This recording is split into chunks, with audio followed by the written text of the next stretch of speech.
High বন্ধুরা, আমি সুচরিতা। আজ চলে এসেছি তোমাদের জন্য কাঁচকলার রসের রেসিপি নিয়ে। এর জন্য উপকরণে প্রথমেই কাঁচকলা আলুটাকে নুন হলুদে সেদ্ধ করে নিয়েছি সর্ষের তেল, পেঁয়াজ কুচি, গোটা সাদা জিরে, তেজপাতা, আদা কিমা করে নিয়েছি, রসুন কিমা করে নিয়েছি। তারপর উপকরণের মধ্যে নিয়েছি জিরে গুঁড়ো, হলুদ গুঁড়ো, কাশ্মীরি রেড চিলি পাউডার, নুন, তারপর নিয়েছি চিনি, তারপর মিট মশলা, আর নিয়েছি শুকনো লঙ্কার গুঁড়ো। তো এই সামান্য কিছু উপকরণ দিয়ে কিন্তু সম্পূর্ণ রেসিপিটাকে কমপ্লিট করে ফেলবো।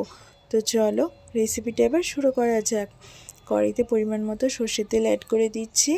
যেহেতু রসা, তাই জন্য তেলটা একটু কোয়ান্টিটিতে বেশি অ্যাড করলাম।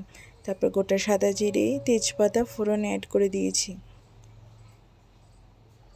তারপর দিলাম পেঁয়াজ কুচি অ্যাড করে। তো পেঁয়াজ কুচি অ্যাড করে দেওয়া হয়ে গেল। এবার অ্যাড করে দিলাম আলু সেদ্ধটাকে, নুন হলুদ দিয়ে আগে সেদ্ধ করে নিয়েছিলাম সেই আলুটাকে। এবার খুন্তি দিয়ে একটু নেড়ে চেড়ে নেব ভালো করে। আলুটাকে আর পেঁয়াজটাকে একটু ভাজা ভাজা করে নেব। পেঁয়াজের থেকে কাঁচা ভাবটাকে একটু কাটিয়ে নিয়ে আসবো। তো দেখতেই পাচ্ছ ভালো করে নেড়ে চেড়ে নিলাম। তারপর কিন্তু নেক্সট উপকরণ আমি অ্যাড করে দেবো।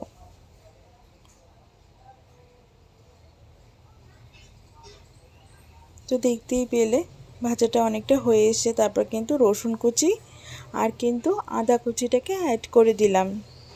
দিয়ে তারপর আবার ভালো করে নাড়িয়ে নিচ্ছি, কষিয়ে নিচ্ছি। আদা রসুন পেঁয়াজের কাঁচা ভাবটাকে সম্পূর্ণ কাটিয়ে নিলাম।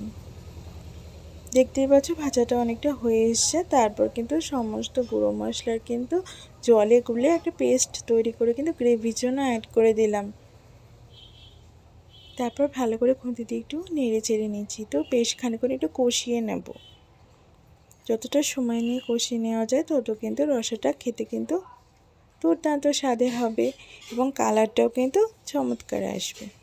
তো দেখতেই পাচ্ছ ভালো করে টকবক করে ফুটিয়ে নিচ্ছি।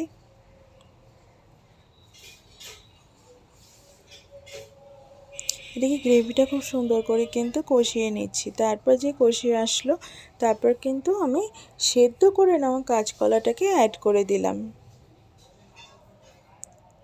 এবার কাঁচকলাটাকে বেশ খানিকক্ষণ কষিয়ে নেব, তাতে করে গ্রেভিটা যেন কাঁচকলা ভালো করে সোপ করে নেয়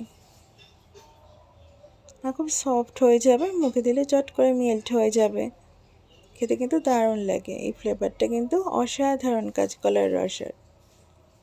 তো তোমরা জানি না কে কীভাবে খেয়েছো, তো এই পদ্ধতিটা একবার ফলো করে দেখতে পারো, আশা করছি ভালো লাগবে। তো প্লেন রাইসের সাথে অনায়াসে ট্রাই করতে পারো, দারুণ লাগে কিন্তু। তো ভালো করে আর একটু কষিয়ে নিয়েছি। আমি কিন্তু যেহেতু রসা তৈরি করছি, খুব একটা কিন্তু ঝোল রাখছি না। তো এই রান্নাটা যতটা কিন্তু কষিয়ে রান্না করা যায় তত কিন্তু ভালো লাগে। কেমন? তো দেখতেই পাচ্ছ খুঁতির মাথায় তুলে তোমাদের অবশ্যই দেখিয়ে দিলাম ফাইনাল লুকসটা।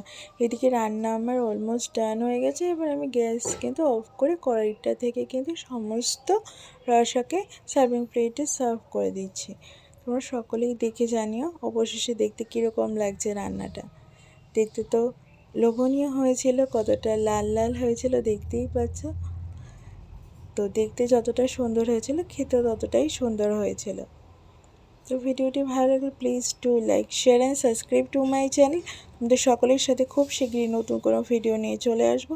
ততক্ষণের জন্য ভালো থেকো, সুস্থ থেকো। আজকের মতো এই পর্যন্তই। টাটা।